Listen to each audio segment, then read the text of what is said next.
রাসূলুল্লাহ সাল্লাল্লাহু আলাইহি ওয়াসাল্লাম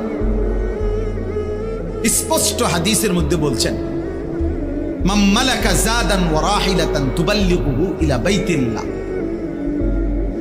যে ব্যক্তির এই পরিমাণ পাথেয়, আসবাব এবং বাহন সামর্থ্য ছিল যে যার দ্বারা সে আল্লাহর ঘরে হজ করতে পারত।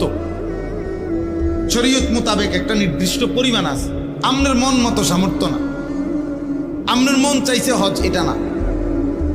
শরীয়ত যে পরিমাণ সাব্যস্ত করছে ওই পরিমাণ যখন আপনার হবে, এবার আপনার মন না চাইলেও আপনার উপরে ফরজ, মন না চাইলেও ফরজ। কোনো ব্যক্তি যদি ফজরের ওয়াক্ত হয়, সে ঘুমে থাকে, তারপরেও তো তার উপরে নামাজ ফরজ কিনা? তাইলে আপনার মন চাওয়া নিয়ে কথা না।